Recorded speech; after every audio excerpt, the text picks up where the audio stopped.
Hello, everybody. Welcome to Targeting Winners. Thank you for listening. This is episode 84, I believe, where it's bowl week. For the first week of the bowls, we got Army Navy also this week. Here with Pete and Darren. How you doing, fellas? The princess wave. Yeah. Well, cold here. Yeah, we're buried under a foot of snow we got last night, so it's not great. Oh, So, wow. We didn't get any of that, but we got the cold, so you can keep it. Thank you. It's a frosty 52 degrees down here. I'm flying to Mexico on Sunday. I don't care. Oh, nice. There you go. To watch the Army Navy game from Cancun. Where are you going? Puerto Vallarta, but yeah, absolutely, yes. That's going to happen. Okay. Well, there was a funny thing happened yesterday. We had a coaching change. Some guy, I don't know if you heard of him, Bill Belichick. Ali or something? I don't know. Something like that. Yeah, he's coaching North Carolina. I think we're all Patriot haters here, but especially you, Pete.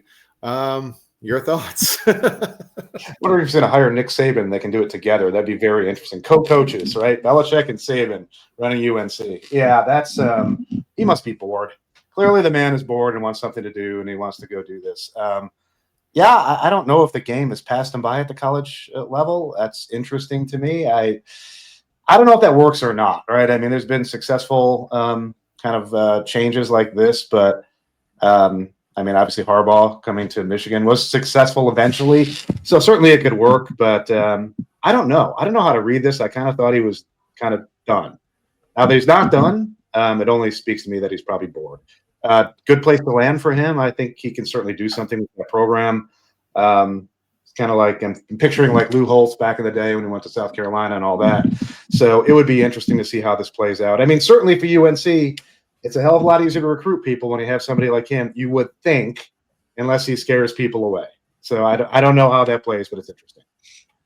I'll say, you wonder because people are, obviously this is way out there, but people are saying Tom Brady's not that good at he's not that good. Do you think he'll be the quarterback coach, offensive coordinator, get the band back together, get Mike Vrabel? He can't, for some reason, he can't get hired. I thought he did a good job. But, I think Vrabel's going to end up in Chicago. That was my thought, is Vrabel was going to go there. But I don't know. We'll see what happens. Mike Vrabel will get another shot somewhere. But, this is Tom Brady there. All the conspiracy theories are out there saying he wants to give the job to his kid. I guess his kid might be the defensive coordinator or something. I guess he's in Oregon. Is that right? He's in Washington, but I had read part of his 400-page list of demands that he sent in was when he eventually retires or his contract runs out, that his son becomes the next head coach. So I don't know if that's accurate or not. That's what I read. Pete was thinking about why is he going there? He's trying to get picks. Come on. Have you seen his girlfriend? She's like 50 years young. 50 years young. Oh, yeah. Good point. He's going to be on a college campus. He could troll around and pick up all kinds of chicks. That's the only reason. He is going to pick up girls. That's it. So we know he can recruit. So he's going to be recruiting, all right. They were saying today he was going to try and make North Carolina like a pipeline for the NFL. Some of the people he's bringing in, like a former GM, Mike Lombardi, who was doing some radio and TV work. He's worked with Belichick before, so he's coming in to kind of be the GM of the program. Yeah, NIL stuff and all that. Yeah, that makes sense. They're giving him $20 million to get some players. And honestly, it's a hot topic because if you're looking to make an early bet for 2025, there is one thing out there on the board, and it is North Carolina over 6.5 wins. So do with that info what you will. I've seen players on Twitter being like, yeah, I'm withdrawing my name from the portal. So already there's some excitement from some people who are looking to leave the team that are coming back. Why wouldn't you want to be coached at least 1 year by Belichick? I get it. Yeah, and it's got enough rings. He's got like 9, doesn't he? Even though not counting the Super Bowls, but he's going to learn from anybody. He's probably a top choice. So of course, yeah. I just love that Edelman doing the imitation of him. They asked him if he could recruit, and he'd be like, I don't know if he can play, but if you want to come here, I guess, come on. We don't really want you, but all right, we'll see if he can play. We'll find out. I've given him a couple years. It's not like the ACC is anything you can SMU just came in from a group 5 and played in the title game. So there's no reason why with those resources now and the people he's bringing in. I don't think next year. I haven't looked at their schedule. I know the schedules are starting to come out, at least for conference games. I don't know who they have on there, but 2-3 years from now. Yeah, I mean, why he should not be win 75 though. That's the only thing. I think he's got to do it quicker. I mean, not to keep his job, just so he can, get the program built. I mean, if it gets built 4 years from now, and then the good thing is with the way college football is today, you can turn your program around in a year. And Exhibit A, I give you Arizona State. Yes. In addition to being 3-9, they had all those issues off the field that Herm Edwards left them with. Yeah. Now they got a bye week in the bracket in one off season. So it can be done. It can happen. $20 million. We'll see what he can get. Well, let's move on. Let's talk about playoffs. Playoffs. Playoffs. That's what we're doing here, folks. Oh boy. Well, our 2 futures bets are going against each other first round, so one of us is going to be unhappy. It'll be me. I hate this draw. I'm just going to say that. I don't like it either, because even if Indiana does beat Notre Dame, I don't know if they can beat Georgia. I mean, well, it could be a Carson Beckless Georgia. So that'd be nice. It's possible whoever wins that game has a very good shot to get to the semis. Yeah. It doesn't sound like Beck's playing the rest of the year, but yeah, I mean, it's too bad for Alabama that Texas didn't beat Georgia, because then Alabama could jump Georgia, because I'm old enough to remember if you lose your starting quarterback, a key player, you shouldn't be in the playoffs. So maybe but now they got the automatic bid. They do have the automatic bid, so you got to put them in. But how many changes? What's the over/under on number of changes they're going to make to the playoffs this year? They're already none, because it's contracted for 2 years. So it's not. I don't think that'll stop them. I think they'll do something where. No, it'll stop them. I don't think so. It's already been especially if the Final Four is Oregon, Arizona State, Boise State, and SMU. They'll be like, what?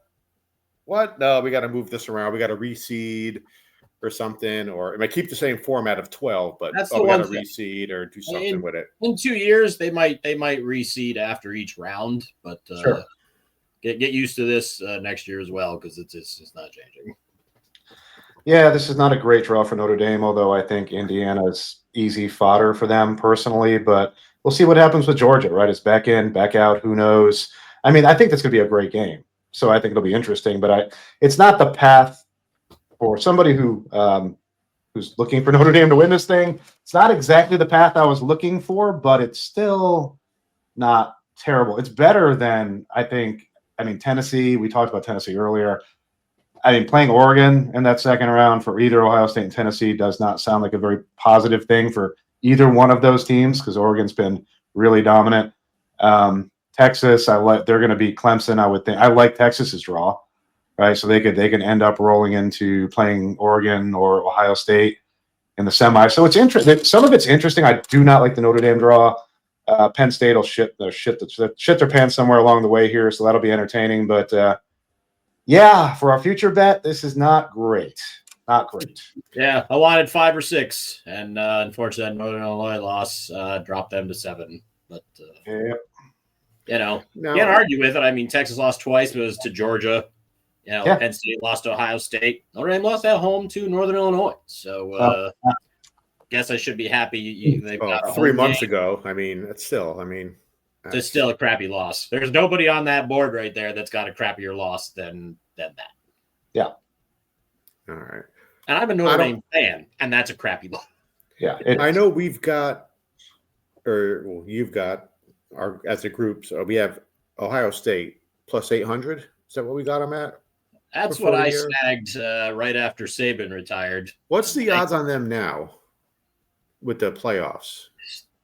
Maybe around 4-1, possibly. Probably, I would think. I didn't look. That might be a good bet, 'cause I think they can beat Tennessee. We'll touch later. A bunch of players from Tennessee are going out, and if they play Oregon again, oh no, let me see. they beat them by 1 point last time. If you're looking at FanDuel there. Playoff. I guess I could pull up Hard Rock, see what we got down here in Florida. But DraftKings that's just an has interesting bet. DraftKings has got 475, which isn't too terrible. Okay. Yeah, that's not bad. What do they have on Texas? Texas is a co-favorite with Oregon at plus 360. Okay. It's just amazing after you get through the first 6 teams, like they're giving the next 6 like zero chance. Goes from like plus 800 for the 6th most likely team, which is Notre Dame, to Tennessee plus 2,500. Yeah, well, I mean, based on what we talked about a little bit ago, that's not surprising. If a chunk of their team isn't playing, that's a problem. So Indiana has a problem. I don't know how in the world they would beat Notre Dame and then Georgia. I can't see that happening. So yeah, they have no chance, unfortunately. Well, let's hope you're right, man, because you and I are. And those listening in Florida, Hard Rock Bet has Ohio State 4-1, flat plus 400. I mean, I would love to see Indiana do something. I mean, obviously we bet on Notre Dame, so I don't want them to lose. But if something weird has got to happen, and there's a team that comes out of this from nowhere, it would be fun for it to be Indiana. Just as an aside, right? If Notre Dame goes out there and shoots themselves in the ass, then it would be fun to see Indiana try to do something. But I just don't see that being very possible here. Yeah, I would have preferred like a warm weather team go to South Bend as opposed to Indiana. But did you guys see Marcus Freeman on the ranking show? They asked him what he knew about Indiana. He goes, "Well, I Googled Kurt Signetti." Yeah, that's awesome. I love that. That's great. Google me. I win. Googled him. All right, good deal. Well, I love that. I saw that meme there. Ryan Day is the Michael Jordan of James Franklin's. That was awesome. That was great. And it just got the kiss of death today. The AD was like, "He's our coach next year." This week or next week. Tennessee is going to find some way, even without players, to beat them, and that would be amazing. I would revel every minute of that. Yeah, Ohio State's offensive line's a question mark. Tennessee's defensive line is no joke.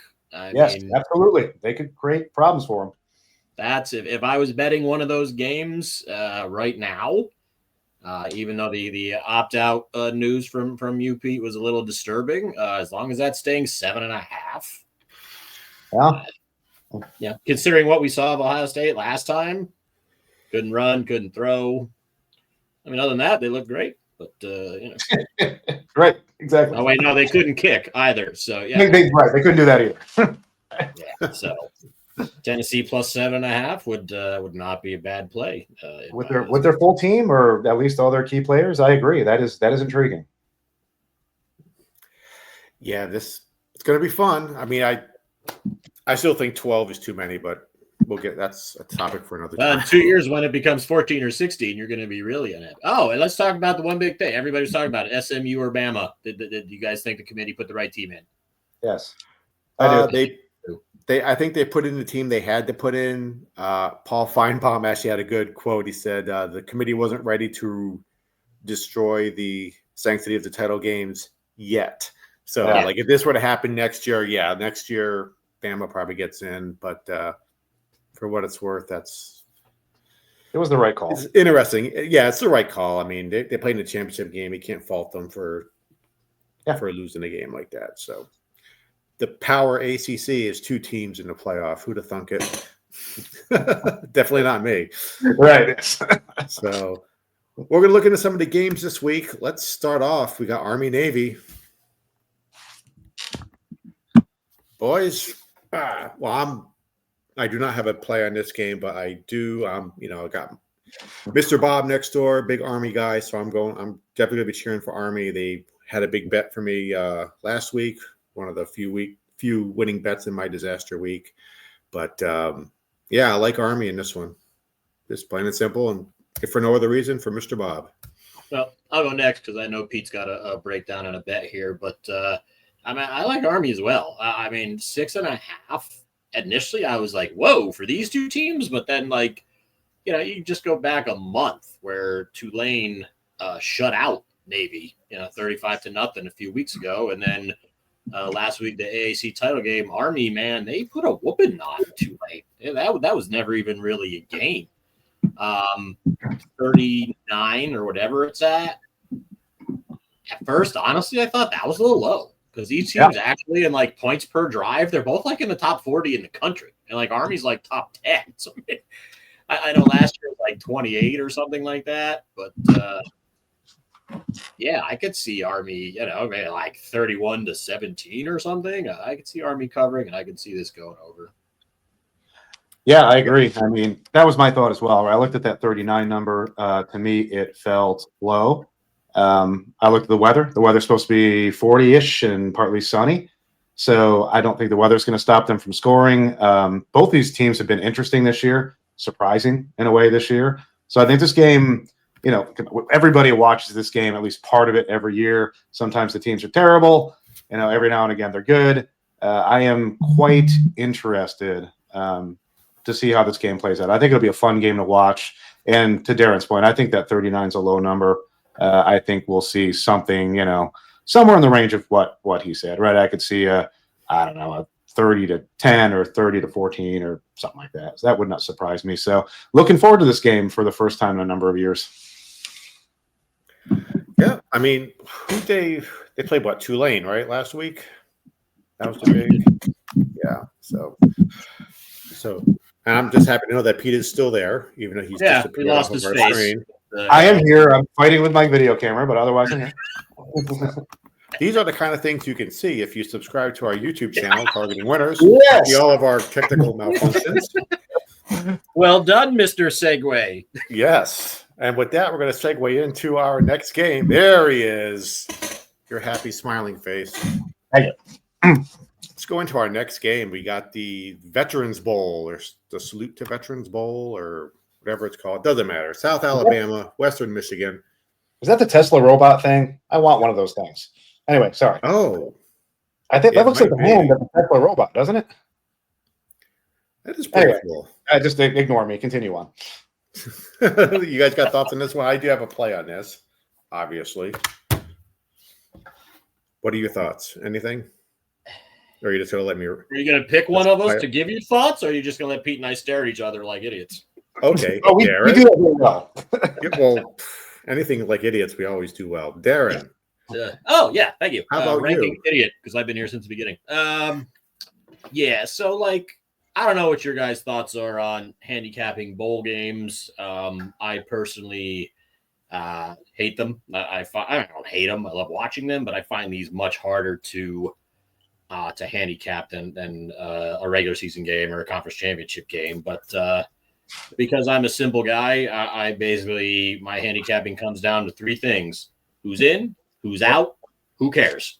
Yes. So that's the motivation. That's your transfer portal. That's your opt-outs for people who think they're going to the pros.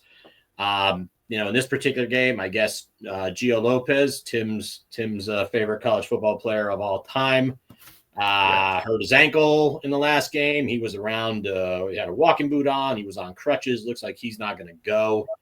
Also, looks like running back Fluff Bothwell is in the portal, but there's a chance he might play. I know the spread, I think, is now it's 8. It was like 10.5 or 11 at some books. So that tells me Lopez is a no-go.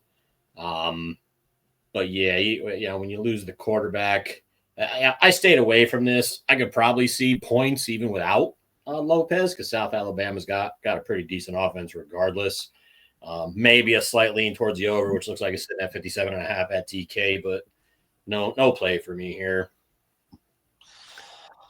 Yeah, it's difficult when you have somebody like that may or may not play. I mean, what I read earlier today was that they're at least leaning into thinking he might play, which is good. But it's really, really difficult to make a selection on a game like this when probably the best player in the field may or may not be there. It's really hard to say. That I think that over under number was 57 or so. It's just high.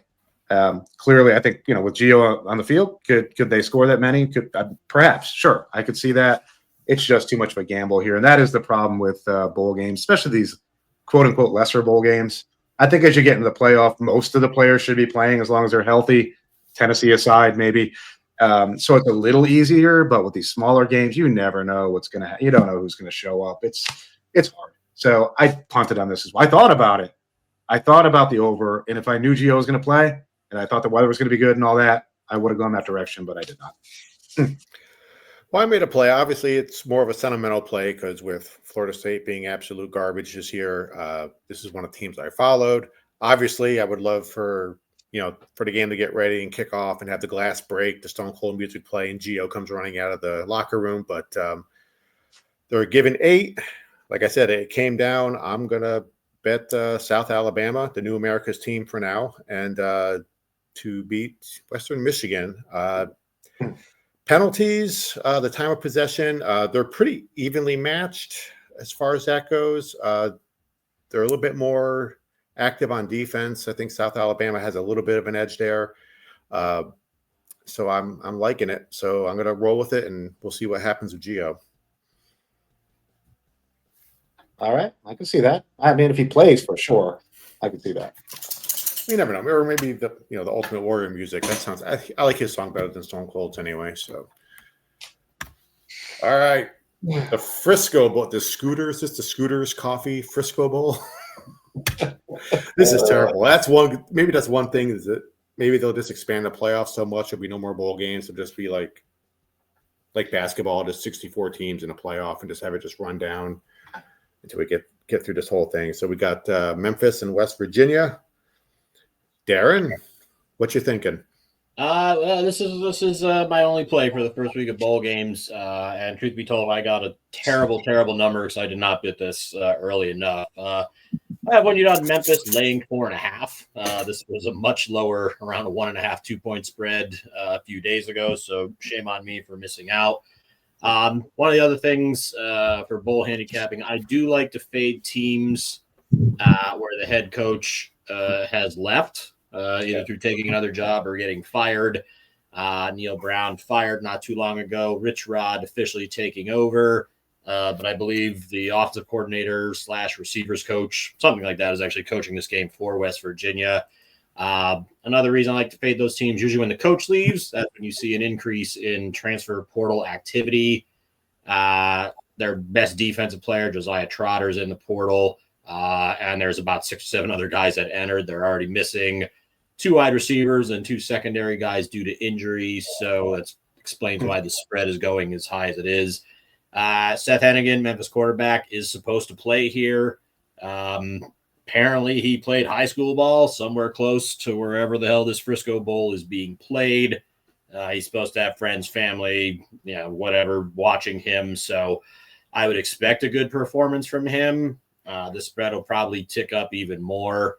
I would play it up to 6.5, but I got 4.5 again. Terrible number, but a 1-unit play here for me on Memphis.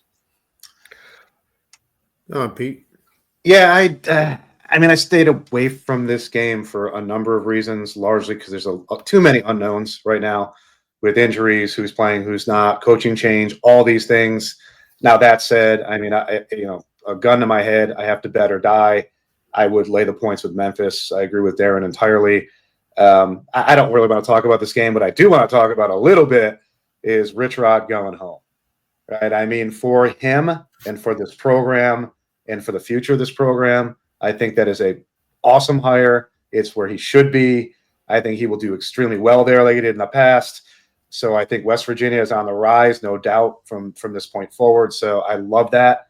I love to see him go back there. I'll always kind of root for the guy because I think he got screwed at my school. So whatever it may be, I am excited to see that in the future. This game this year, I don't really care. How long was he at Michigan? Like maybe 1 season? He wasn't there that long. No, he was there. He was here 3. Got fired in his 3rd year.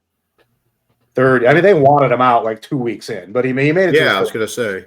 Oh, yeah. The old Blues wanted his head on a platter immediately for no apparent reason. So, yep. But he made it a while. I mean, it was all right.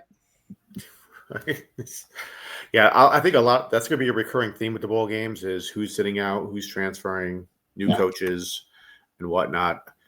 I actually like Memphis. Also laying 2.5, massive turnover differential for Memphis. They do commit a lot of penalties. They're almost 300 more yards in penalties from than West Virginia. All right, moving on, man. We've got James Madison in Western Kentucky. Peter, you want to start this one out? I do not, because I didn't even look at this game, and I have no bet. So I'm going to pass I it on. have no bets on this one either. I have nothing either, but I'll add something here. We go over the opt-outs all the time. Both Western Kentucky quarterbacks are currently in the portal. However, Western Kentucky's head coach, Mr. Helton, has a history of getting players in the transfer portal to actually stay and play in said bowl game. Right now, Western Kentucky is getting 9 with a total of 52.5. If Veldkamp can be convinced to play in this game, the 9 would be a gift. The 52.5, I would play that over. Again, no bet here because I don't know what's going on with the QB situation, but should Veldkamp play, I would strongly lean towards taking that 9.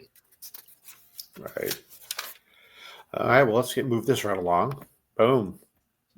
Peter, I think you got to play on this one. We got California against UNLV.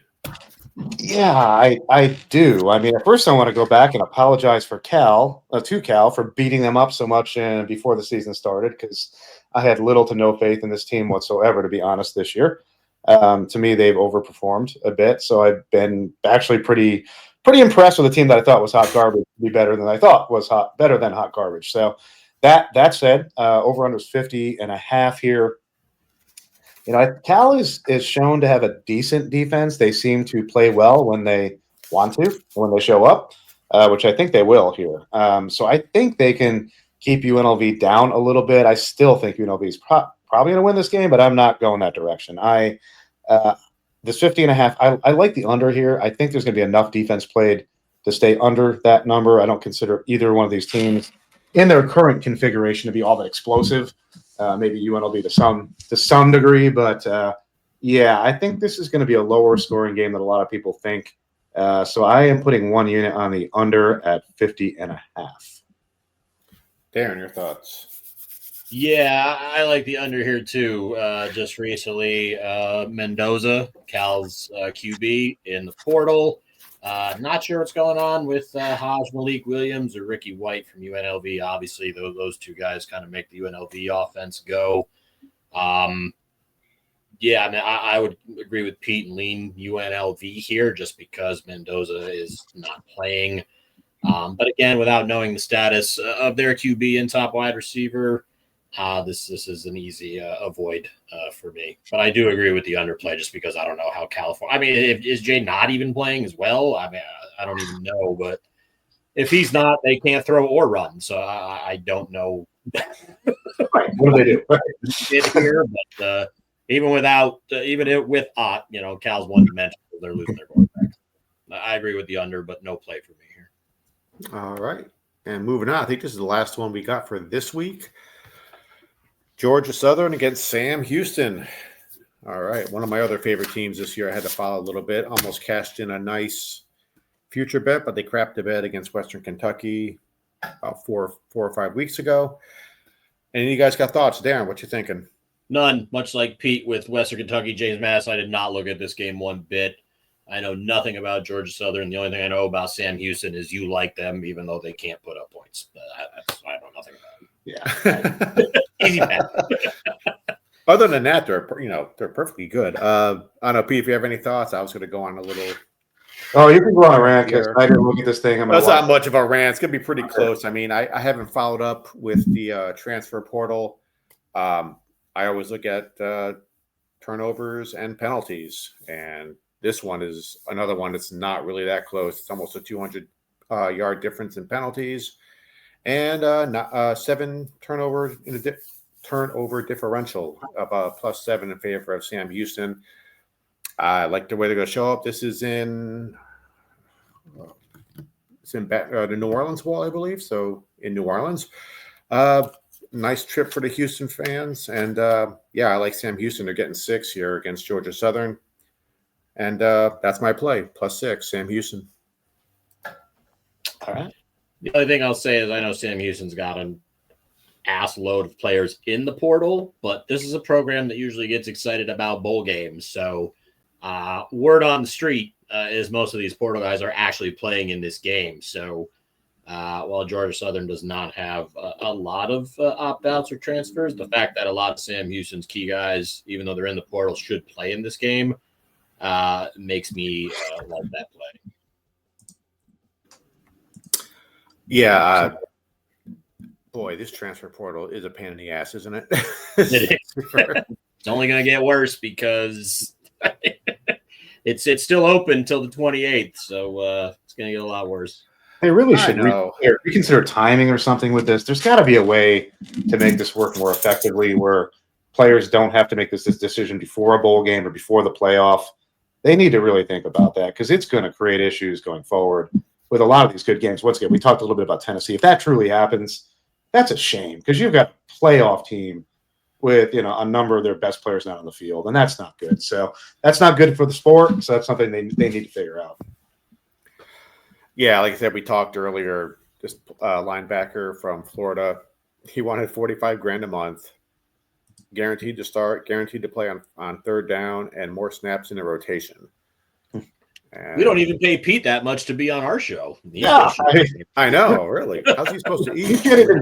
You can't get that kind of a deal as a pro, as like a 10-year veteran pro that has a long, kind of resume of what you've done. You can't get that deal. Nobody's going to guarantee you to play. Nobody's going to guarantee that you're on the field for third down. That's ridiculous. That's got to be fixed too. I mean, this is lovely, but some of this stuff is getting out of control. Yeah, that's something we talked about earlier in the year. I think this is going to be careful what you wish for. I think, I don't know, who knows? It's going to be interesting. So do you guys have any final thoughts for this week? I do have a future a game that I'm watching. BYU and Colorado, I believe. They are BYU +3. I'm looking at that game. I don't have a play on it yet, but that's when I'm watching if the line moves. I thought it was. I'm actually, I'm glad that you brought that up because I'm actually interested in the Ole Miss Duke Gator Bowl. I believe they're playing in. Let me get the line real quick. I can't even find it. Oh, here it is. Ole Miss 14.5 with a total of 52.5. So I'll just say this. We talked about, one of my three things I looked at. Who cares? So motivation, let's just look at this just from an Ole Miss standpoint. A week before the brackets were even released, Lane Kiffin is all over Twitter griping about the ACC and how they should only have one team in, and all the at-large spots should be SEC teams or what have you. Whatever he was complaining about, he was putting up all these schedule things. Other coaches were coming back at him. This was going on for like a week to 10 days before the bracket came out. So now you've got Ole Miss laying 14.5, 52.5. So we talk about teams that maybe don't care. You look at a team like Marshall. That team felt like their coach was getting a raw deal. He led Marshall to a Sun Belt Conference championship. 2 days later, he's the head coach of the worst team in the Sun Belt. And Marshall responded by having like half their team hit the portal in one day. Yep. So by the way, if you're betting Army Marshall, whatever Army is laying, bet it, because I don't even know if Marshall can field the team. But anyway, I digress. Back to a team that may be motivated. If you're Lane Kiffin, we all know what kind of guy Lane Kiffin certainly makes himself out to be. Yeah. You're just happening to be playing an ACC team you're rallying against for like 10 days leading up to the bracket. I don't know what the record is for points scored by a team in a bowl game, but I would be willing to bet anything that Lane Kiffin is going to try and beat that just to make a point about how that bad the ACC is now. And you look at Duke, okay, Malik Murphy entered the portal. He's probably not playing. I would bet over 52.5 so quick because, Jackson Dart's supposedly playing as well. And if Lane Kiffin can put up 70, he's going to put up 70. There was a bowl game a while back. Someone scored 70. It was like 70. I think it was Army of all teams. I think they beat Houston a few years ago, put up 70. But I mean, just looking at Kiffin with his history of ranting and raving the last 2 weeks, Now the conference he can't stand. Oh, he's got a team from that conference in a bowl game. He could get the total on his own. If Dart plays, he is going to do everything in his power to just embarrass the hell out of Duke. I hope Malik Murphy goes to Miami. Especially after what we saw. Well, I hope so too, because Notre Dame plays at Miami week 1 next year, and Malik Murphy is kind of passed. So, okay with that. Another game I was looking at, Florida against Tulane is another one. I think that game was Florida minus 3.5 or something like that. I'm already leaning Florida for that one. But anyway, let's recap our bets. But before we do, we have coming up our second annual Capital One Bowl Mania contest, if you will. You can get the link on our Facebook page, on the YouTube page, in the notes of the podcast. You can find us on Spotify, find us on Apple. Please like and subscribe. We're giving away $200 to the winner. I believe we're going to up it to 500 if we get 500 subscribers to our YouTube channel.